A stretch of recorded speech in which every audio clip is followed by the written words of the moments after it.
दोस्तों नमस्कार, आपका स्वागत है आपके अपने YouTube चैनल एक्सेस एकेडमी पर। दोस्तों आज की महत्वपूर्ण खबरों के अंतर्गत इस वीडियो में डिस्कस करेंगे 12,460 से 632 सुप्रीम कोर्ट सुनवाई पर बड़ी खबर। फाइनल सुनवाई के लिए केस हुआ लिस्टेड। विभाग के काउंटर और रिक्त पदों को नई भर्ती में ऐड करने की खबरें सोशल मीडिया पर हो रही तेजी से वायरल। और सबसे बड़ा प्रश्न यह है कि इस सुनवाई पर 12,460 से 632 मामला सुनवाई के लिए टेकअप हो पाएगा या नहीं हो पाएगा, सब कुछ क्लियर करेंगे। इसके साथ साथ उत्तर प्रदेश शिक्षा सेवा चयन आयोग के अध्यक्ष की फाइनली नियुक्ति हुई पूरी। टीजीटी पीजीटी एग्जाम को लेकर के बड़ी अपडेट। 68,500 शिक्षक भर्ती के रिक्त पदों पर 2 माह में भर्ती की खबरें सोशल मीडिया के माध्यम से जो बहुत तेजी से वायरल हो रही हैं, उसको भी डिस्कस करेंगे। क्या 2 माह में भर्ती होगी या सरकार अभी नहीं निकालेगी इन रिक्त पदों का विज्ञापन। यूपी पुलिस परीक्षा, एसएससी रिजल्ट और एलटी ग्रेड शिक्षकों के प्रमोशन को लेकर के बड़ी अपडेट निकलकर सामने आ रही, तो सभी खबरों को विस्तार पूर्वक डिस्कस करेंगे। आप सभी से निवेदन है कि वीडियो को बिना स्किप किए हुए अंत तक देखें, जिससे वीडियो में शेयर की गई सारी जानकारी को आप आसानी से समझ सकें। वीडियो में आगे बढ़ने से पहले छोटी सी रिक्वेस्ट है, प्लीज वीडियो को लाइक करें, दोस्तों में शेयर करें। जितने भाई बहन चैनल पर पहली बार विजिट करें, प्लीज चैनल को सब्सक्राइब करके बेल आइकन जरूर दबाएं आगे की लेटेस्ट अपडेट पाने के लिए। तो आइए साथियों, शुरू करते हैं आज का ये वीडियो। और सबसे पहले बात करेंगे 12,460 शिक्षक भर्ती सुप्रीम कोर्ट सुनवाई से जुड़ी हुई बड़ी अपडेट के बारे में।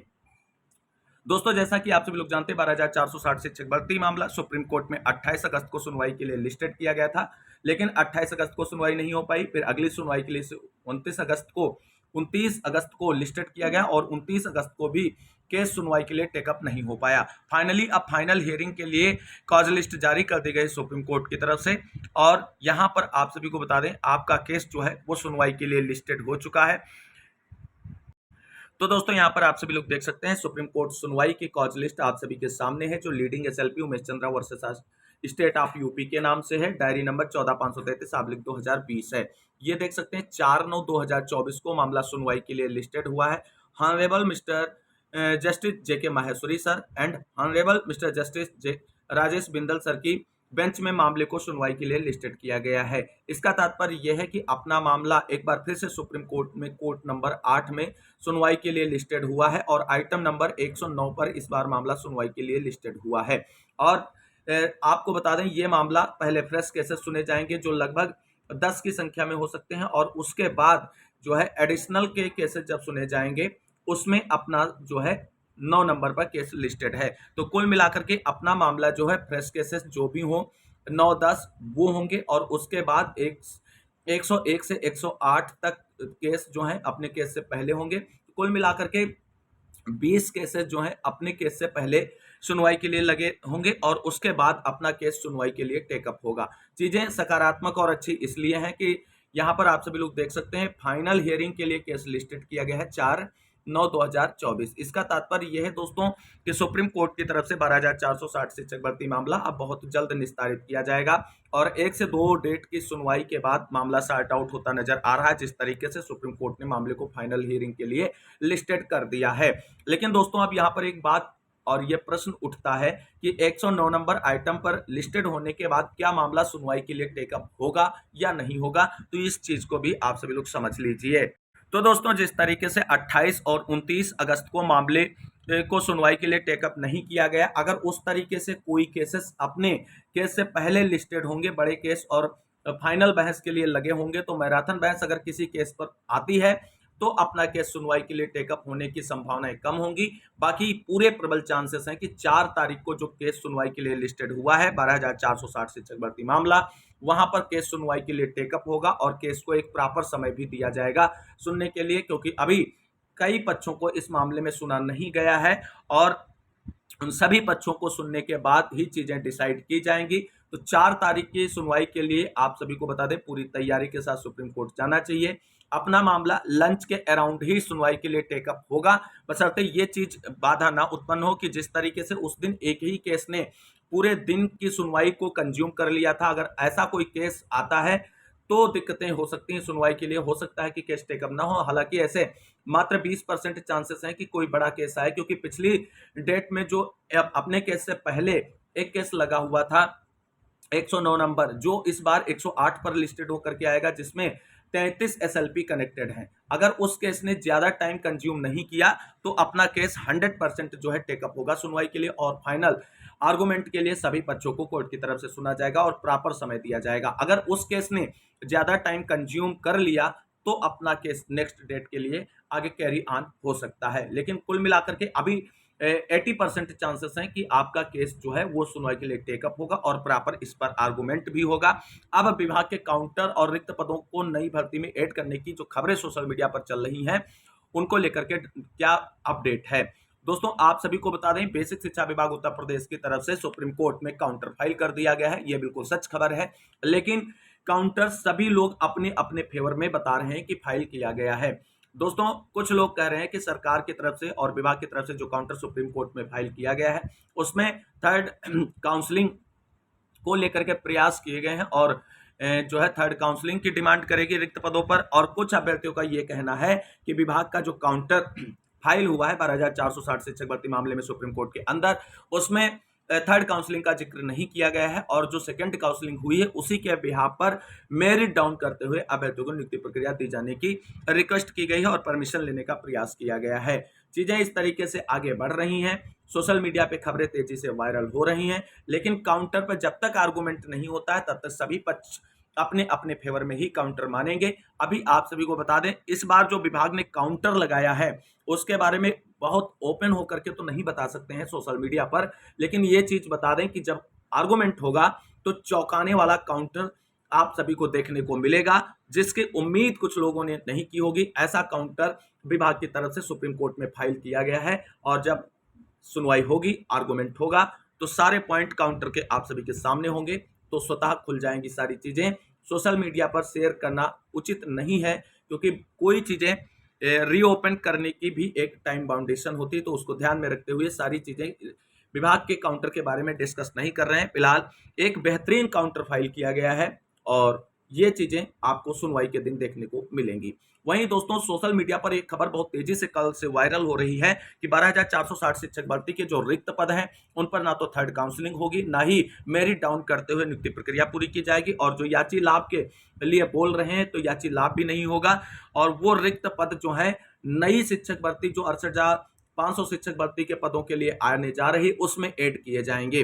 तो दोस्तों, आप सभी को अवगत करा दें कि ये 12,460 शिक्षक भर्ती के रिक्त पदों को नई भर्ती में ऐड करने की जो खबर सोशल मीडिया पर वायरल हो रही है पूरी तरीके से फेक और फर्जी है।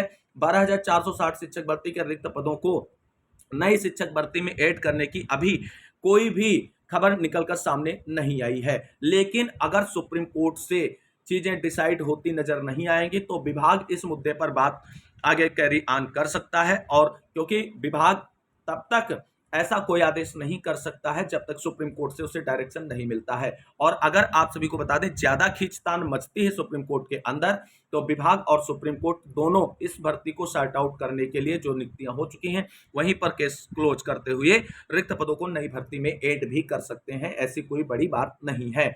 तो कुल मिलाकर के अभी फिलहाल जो नई भर्ती में 12,460 शिक्षक भर्ती के रिक्त पदों को ऐड करने की खबर है वो पूरी तरीके से फेक और फर्जी है। जब तक सुप्रीम कोर्ट से डायरेक्शन नहीं मिलता है तब तक 12,460 शिक्षक भर्ती के रिक्त पदों को लेकर के विभाग की तरफ से कोई कार्रवाई नहीं की जा सकती है। अब बात कर लेते हैं शिक्षा सेवा चयन आयोग के अध्यक्ष और टीजीटी पीजीटी एग्जाम को लेकर के आ रही बड़ी अपडेट के बारे में। दोस्तों, जैसा कि आप सभी लोग जानते हैं, टीजीटी पीजीटी शिक्षक भर्ती परीक्षा के लिए आवेदन 2022 में लिए गए थे और उसके बाद अभी तक इसकी भर्ती परीक्षा को लेकर के अभ्यर्थियों को इंतजार है। और आप सभी को बता दें, उत्तर प्रदेश में आयोजित होने वाली अब सभी शिक्षक भर्ती परीक्षाओं के लिए उत्तर प्रदेश शिक्षा सेवा चयन आयोग का गठन किया गया है और उत्तर प्रदेश शिक्षा सेवा चयन आयोग के स्थायी अध्यक्ष की नियुक्ति का इंतजार था, जो फाइनली अब समाप्त हो चुका है और उत्तर प्रदेश शिक्षा सेवा चयन आयोग के स्थायी अध्यक्ष के नाम पर लग गई है मुहर। तो दोस्तों, यहाँ पर आप सभी लोग देख सकते हैं, कीर्ति के हाथ उत्तर प्रदेश शिक्षा सेवा चयन आयोग की कमान। कौन कौन सी भर्तियां करेगा उत्तर प्रदेश शिक्षा सेवा चयन आयोग? अशासकीय सहायता प्राप्त यानी एडेड महाविद्यालय, एडेड अल्पसंख्यक महाविद्यालय, एडेड माध्यमिक विद्यालय, उच्चतर माध्यमिक विद्यालय, हाई स्कूल या उनसे संबंध प्राथमिक विद्यालयों, इंटरमीडिएट शिक्षा अधिनियम 1921 के अधीन एडेड अल्पसंख्यक माध्यमिक विद्यालय, अल्पसंख्यक उच्चतर माध्यमिक विद्यालय, अल्पसंख्यक हाई स्कूल या उनसे संबंध अल्पसंख्यक प्राथमिक विद्यालय, उत्तर प्रदेश बेसिक शिक्षा परिषद द्वारा संचालित एवं प्रबंधकृत विद्यालयों, बेसिक शिक्षा परिषद के एडेड जूनियर हाई स्कूलों तथा संबंध प्राथमिक विद्यालयों, अटल आवासीय विद्यालय द्वारा संचालित संस्थाओं में शिक्षक भर्तियां करेगा। इसके साथ ही उत्तर प्रदेश सरकारी औद्योगिक प्रशिक्षण संस्थान अनुदेशक और फोरमैन सेवा नियमावली 2021 के अधीन सर्टिफिकेट स्तरीय राजकीय औद्योगिक प्रशिक्षण संस्थानों के अनुदेशकों का चयन उत्तर प्रदेश अध्यापक पात्रता परीक्षा यानी यूपीटीटी का आयोजन भी यह करेगा। तो ये भर्ती परीक्षाएं कराएगा उत्तर प्रदेश शिक्षा सेवा चयन आयोग। स्क्रीनिंग कमेटी ने 5 नाम फाइनल कर भेजे थे मुख्यमंत्री को। मुख्यमंत्री ने फाइनली मुहर लगा दी है कीर्ति पांडे के नाम पर। गोरखपुर यूनिवर्सिटी सोशियोलॉजी के प्रोफेसर डॉक्टर कीर्ति पांडे को उत्तर प्रदेश शिक्षा सेवा चयन आयोग का अध्यक्ष बनाया गया है। मुख्यमंत्री योगी आदित्यनाथ ने आवेदन पत्रों की स्क्रीनिंग कमेटी की ओर से भेजे गए 5 नामों में से कीर्ति पांडे का चयन किया। यह आयोग बेसिक से लेकर अशासकीय सहायता प्राप्त एडेड माध्यमिक, एडेड महाविद्यालय सहित कई और शिक्षण संस्थानों में शिक्षक भर्तियां करेगा। इसमें सृजित सभी 12 सदस्य पदों पर नियुक्ति 14 मार्च को की गई थी। तब से आयोग को नियमित अध्यक्ष की नियुक्ति होने का प्रतीक्षा थी। कार्य व्यवस्था के लिए प्रमुख सचिव उच्च शिक्षा MP अग्रवाल को 20 मार्च को कार्यवाहक अध्यक्ष बनाया गया था। शिक्षक अब यहाँ पर आगे देखते हैं, सदस्य पदों पर हो चुकी है नियुक्ति। अभी तक शिक्षक भर्तियां अलग अलग भर्ती संस्थानों से हो रही थी। मुख्यमंत्री के निर्देश पर एकीकृत शिक्षक भर्तियां कराने के लिए उत्तर प्रदेश शिक्षा सेवा चयन आयोग का अधिनियम 23 अगस्त 2023 को बनाया गया। इसमें एक अध्यक्ष 12 सदस्यों के पद सृजित किए गए। सदस्य पदों पर चयन के बाद से ही अध्यक्ष की प्रतीक्षा की जा रही थी। सदस्य पदों के लिए आवेदन लिए जाने के साथ अध्यक्ष पद के लिए भी आवेदन लिए गए थे, लेकिन मानक पर आवेदन नहीं होने से किसी का चयन नहीं किया जा सका। इसके बाद तिथि बढ़ाकर फिर आवेदन लिए गए। आवेदन पत्रों की स्क्रीनिंग पर कमेटी ने पिछले दिनों 5 नामों पर सीलबंद लिफाफा मुख्यमंत्री के पास भेजा था। तभी से कयास लगाए जा रहे थे कि जल्दी अध्यक्ष का नाम फाइनल हो जाएगा। शुक्रवार को मुख्यमंत्री की ओर से नाम फाइनल किए जाने के साथ इंतजार खत्म हो गया। आयोग के कार्य संचालन की रूपरेखा तैयार करने के लिए कार्यवाहक अध्यक्ष ने सदस्यों के साथ 8 मई को पहली बैठक की थी। इसके बाद से कोई बैठक नहीं हुई। अब नियमित अध्यक्ष की नियुक्ति हो जाने से उम्मीद है कि आयोग जल्द क्रियाशील होगा। इसके बाद भर्तियों के संबंध में निर्णय लिए जा सकेंगे। तो दोस्तों, अब शिक्षा सेवा चयन आयोग को स्थायी अध्यक्ष मिल चुका है और स्थायी अध्यक्ष के जो है सदस्यों के साथ बहुत जल्द एक मीटिंग देखने को मिलेगी और उस मीटिंग में उत्तर प्रदेश शिक्षा सेवा चयन आयोग के परीक्षा कार्यक्रम का अनाउंसमेंट किया जा सकता है, जिसमें टीजीटी, पीजीटी और असिस्टेंट प्रोफेसर भर्ती परीक्षा की एग्जाम डेट पर फाइनल रूप से मुहर लग सकती है। और पूरी उम्मीद अब जग गई है कि उत्तर प्रदेश में टीजीटी, पीजीटी और असिस्टेंट प्रोफेसर भर्ती परीक्षाएं जो हैं वो दिसंबर 2024 तक ही करा ली जाएंगी, क्योंकि स्थायी अध्यक्ष आ चुके हैं और अब विभाग बहुत तेजी से कार्य करेगा और बहुत जल्द इन सभी एग्जाम्स की डेट आप सभी के सामने होगी। तो टीजीटी, पीजीटी, असिस्टेंट प्रोफेसर भर्ती परीक्षा में आवेदन करने वाले अभ्यर्थी अपनी तैयारियों में जुट जाएं, क्योंकि बहुत जल्द आप सभी की डेट फाइनल रूप से आप सभी के सामने होगी और एग्जाम अब 2024 में होना बिल्कुल निश्चित हो चुका है। तो इस महत्वपूर्ण अपडेट के बाद मूव करते हैं 68,500 शिक्षक भर्ती के रिक्त पदों पर नई भर्ती के विज्ञापन को लेकर के आ रही बड़ी अपडेट के बारे में। तो दोस्तों, जैसा कि आप सभी लोग जानते हैं, 68,500 शिक्षक भर्ती में 30-33 मामले की कटाव को डिसाइड करने वाली याचिका पर हाईकोर्ट के डिवीजन बेंच ने फाइनल आदेश जारी करते हुए 30-33 कटाव को खारिज करते हुए नया आदेश जारी किया है, जिसमें 27,713 रिक्त पदों पर 2 माह में भर्ती परीक्षा कराए जाने का सरकार को निर्देश दिया है। और हाईकोर्ट ने 68,500 शिक्षक भर्ती मामले में दिया आदेश, अभ्यर्थियों को अधिकतम उम्र सीमा में छूट दिए जाने पर गौर करने को भी कहा है। इलाहाबाद हाईकोर्ट की लखनऊ पीठ ने राज्य सरकार व बेसिक शिक्षा परिषद को आदेश दिए हैं कि वर्ष 2018 में शुरू की गई 68,500 शिक्षक भर्ती के रिक्त 27,713 पदों के लिए 2 माह में परीक्षाएं कराएं। कोर्ट ने अपील दाखिल करने वाले अभ्यर्थियों को अधिकतम आयु सीमा में छूट देने पर भी गौर करने का आदेश दिया है। कोर्ट ने कहा है कि अगर परीक्षा कराने में कोई बाधा हो तो इसकी जानकारी एक हिंदी व अंग्रेजी अखबारों में प्रकाशित कराएं, जिससे अभ्यर्थियों को पता चल सके कि यह परीक्षा क्यों नहीं कराई जा सकी है। न्यायमूर्ति राजन राय और न्यायमूर्ति ओम प्रकाश शुक्ला की खंडपीठ ने यह आदेश आलोक कुमार व अन्य अभ्यर्थियों की 37 विशेष अपीलों पर एक साथ सुनवाई करके दिया। अपील एकल पीठ के वर्ष 2018 के उस आदेश के खिलाफ दायर की गई थी, जिसमें 21 मई 2018 के शासनादेश को रद्द करते हुए सहायक शिक्षक भर्ती परीक्षा 2018 के न्यूनतम अंक सीमा को सामान्य व आरक्षित वर्ग के लिए क्रमशः 45 व 40 बरकरार रखने का आदेश दिया था। 21 मई 2018 के शासनादेश के तहत न्यूनतम अंक सीमा को क्रमशः 30 व 33 कर दिया गया था। अपीलकर्ता का कहना था कि एकल पीठ के आदेश के बाद हुई परीक्षा में 41,556 अभ्यर्थी ही सफल हो सके हैं। बचे हुए 27,713 पदों पर भर्ती के लिए इसके बाद परीक्षा नहीं कराई गई। वहीं राज्य सरकार व परिषद की ओर से कोर्ट को बताया गया कि मामले में कई मुकदमे के चलते रहने से दूसरी परीक्षा नहीं कराई जा सकी, लेकिन सरकार के जवाब से कोर्ट संतुष्ट नहीं हुआ। अदालत ने एकल पीठ के आदेश को चुनौती देने के संबंध में अपीलों को 27,713 पदों पर भर्ती को 2 माह में परीक्षा कराने का आदेश देकर खारिज कर दिया है। दोस्तों, अब यहाँ पर आप सभी को बता दें, सोशल मीडिया, विभिन्न यूट्यूब चैनलों के माध्यम से नई शिक्षक भर्ती, विज्ञापन, परीक्षा और नियुक्ति कार्यक्रम तक के अनाउंसमेंट कर दिए गए हैं और वो केवल और केवल अपना कोर्स बेचने के लिए। आप सभी को बता दें, 64,500 शिक्षक भर्ती में 27,713 रिक्त पदों पर 2 माह के अंदर भर्ती प्रक्रिया शुरू करने संबंधी आदेश कोर्ट ने जारी किया है। इसमें सब कुछ उसने सरकार के पाले में डाल दिया है, क्योंकि अगर सरकार चाहेगी तो विज्ञापन जारी करते हुए भर्ती परीक्षा का आयोजन कराते हुए रिक्त पदों पर भर्ती प्रक्रिया पूरी करेगी। अन्यथा सरकार अगर किसी प्रकार की विधिक बाधा को हिंदी और अंग्रेजी समाचार पत्रों में विस्तृत रूप से प्रकाशित करते हुए इस एग्जाम को टाल भी सकती है। तो कुल मिलाकर के 68,500 शिक्षक भर्ती में 27,713 पदों पर भर्ती विज्ञापन, एग्जाम डेट और नियुक्ति सारे कार्यक्रम जो घोषित किए जा रहे हैं वो केवल और केवल सोशल मीडिया की देन है। अभी 68,500 शिक्षक भर्ती का जो आदेश है हाई कोर्ट की डिवीजन बेंच की तरफ से, उस पर सरकार का भी कोई जो है कमिटमेंट नहीं आया है और ना ही 30-33 कट ऑफ की मांग करने वाले अभ्यर्थियों की तरफ से कोई बात कही गई है।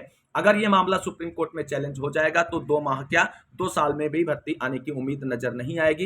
लेकिन उम्मीद करेंगे कि सरकार इस आदेश का अनुपालन सुनिश्चित करे और 2 माह में भर्ती परीक्षा कराने संबंधी प्रक्रिया शुरू करे और जल्द से जल्द विज्ञापन जारी करें नई प्राथमिक शिक्षक भर्ती का, जिससे 6 वर्षों का इंतजार अभ्यर्थियों का समाप्त हो सके और इस भर्ती में सभी को मौका मिलेगा। ये तो कंफर्म हो चुका है। 30-33 कटाव मांग करने वाले अभ्यर्थियों के हाथ में हाईकोर्ट की डिवीजन बेंच से केवल और केवल मिला है तो एज रिलैक्सेशन का झुनझुना, और कुछ नहीं मिला है। ये तो बिल्कुल हो चुका है क्लियर। मूव करते हैं अगली महत्वपूर्ण खबर की ओर। दोस्तों यहाँ पर आप सभी लोग देख सकते हैं एलटी के शिक्षकों के प्रमोशन को लेकर के करी जा रही है तैयारी। खबर प्रयागराज से है। अब माध्यमिक विद्यालयों में शिक्षिकाएं प्रोन्नत होंगी। 1645 एलटी ग्रेड शिक्षिकाओं की प्रवक्ता के पद पर की जाएगी पदोन्नति। राजकीय विद्यालय में कार्यरत शिक्षिकाओं को मिलेगा पदोन्नति का लाभ। तो कुल मिलाकर के आपको बता दें एलटी ग्रेड शिक्षिकाओं की प्रमोशन को लेकर के विभाग की तरफ से तैयारी की जा रही और बहुत जल्द इसको लेकर के भी विभाग की तरफ से आदेश देखने को मिलेगा। जैसे ही एलटी ग्रेड शिक्षिकाओं के प्रमोशन को लेकर के ऑफिशियल आदेश आएगा उसके बारे में चैनल के माध्यम से आप सभी को जानकारी दी जाएगी। इसके लिए जो साथी चैनल से नहीं जुड़े हैं चैनल से जरूर जुड़ जाएं। दोस्तों बात कर लेते हैं यूपी पुलिस परीक्षा से जुड़ी हुई महत्वपूर्ण अपडेट के बारे में। दोस्तों जैसा कि आप सभी लोग जानते हैं 60,244 पदों पर उत्तर प्रदेश पुलिस भर्ती परीक्षा का आयोजन 5 दिनों के दौरान किया गया और इस बार आप सभी को बता दें उत्तर प्रदेश में एक बहुत बड़ी परीक्षा सकुशल संपन्न करा ली गई है। किसी भी प्रकार की कोई अप्रिय समाचार कहीं से भी निकलकर सामने नहीं आया। पेपर लीक जैसी जो घटनाएं थी उन पर पूरी तरीके से उत्तर प्रदेश सरकार अंकुश लगाने में कामयाब रही है और ऐसे में विपक्षी पार्टियां जो मांग कर रही थी सरकार से उनके मुंह पर ताला लग गया है और योगी सरकार ने एक बड़ी परीक्षा का सफल संचालन और क्रियान्वयन संपन्न कर लिया है। अब आप सभी को बता दें जो उत्तर प्रदेश में पुलिस भर्ती परीक्षा आयोजित हुई है उसमें एक पद के लिए 56 अभ्यर्थियों के बीच कंपटीशन है, यानी एक पद के लिए 56 अभ्यर्थी फाइट कर रहे हैं। और अब इस बार आप सभी को बता दें पेपर जो है एवरेज या मॉडरेट लेवल का होने की वजह से कट ऑफ जो है वो बहुत हाई नहीं जाने के चांसेस हैं, लेकिन फिलहाल अभ्यर्थियों की संख्या को देखते हुए एक अच्छी कट ऑफ रहने की पूरी उम्मीद है। तो बहुत जल्द उत्तर प्रदेश में 60,000 नए पुलिस आरक्षी मिलने जा रहे हैं और इसके बाद एक नई भर्ती के विज्ञापन की तैयारी भी उत्तर प्रदेश पुलिस भर्ती प्रोन्नति बोर्ड की तरफ से की जा रही है, जो उत्तर प्रदेश के युवाओं के लिए एक बेहतरीन मौका और साबित हो सकता है। तो इस बार इस भर्ती को सकुशल परीक्षा पूरी हुई है। अगली भर्ती के लिए तैयारी में जुट गया है उत्तर प्रदेश पुलिस भर्ती प्रोन्नति बोर्ड। अब इसके रिजल्ट और आंसर की को लेकर के अभ्यर्थियों को है इंतजार। जैसे ही इसके बारे में आगे ऑफिशियल जानकारी दी जाएगी चैनल के माध्यम से आप सभी को। दोस्तों बात कर लेते हैं एसएससी की तरफ से आ रही बड़ी अपडेट के बारे में। एसएससी ने जारी किया सिलेक्शन पोस्ट परीक्षा का परिणाम। 33.71 लाख अभ्यर्थियों ने किए थे ऑनलाइन आवेदन, जिसमें चयनितों का डिटेल यहां पर किया गया है जारी। तो एसएससी की तरफ से यानी कर्मचारी चयन आयोग ने सिलेक्शन पोस्ट के यानी मैट्रिकुलेशन, उच्च माध्यमिक व स्नातक और ऊपर के स्तर के पदों पर भर्ती के लिए हुई कंप्यूटर आधारित परीक्षा का परिणाम घोषित कर दिया है। टियर 1 कंप्यूटर आधारित परीक्षा का आयोजन 20 से 26 जून तक देश के विभिन्न शहरों में हुआ था। अभ्यर्थियों को उनके सामान्यीकृत यानी नॉर्मलाइज्ड स्कोर और मेरिट के आधार पर चुना गया है। न्यूनतम योग्यता अंक प्राप्त करने वाले अभ्यर्थी अगले चरण के लिए पात्र हो गए और पूरी डिटेल जानकारी यहाँ पर दी गई है। तो आज की इस वीडियो में बस इतना ही। इस वीडियो को अंत तक देखने के लिए सभी साथियों को तहे दिल से शुक्रिया, बहुत बहुत धन्यवाद। मिलते हैं अगली वीडियो में लेटेस्ट अपडेट के साथ। तब तक के लिए सभी साथियों को जय जय भारत, वंदे मातरम।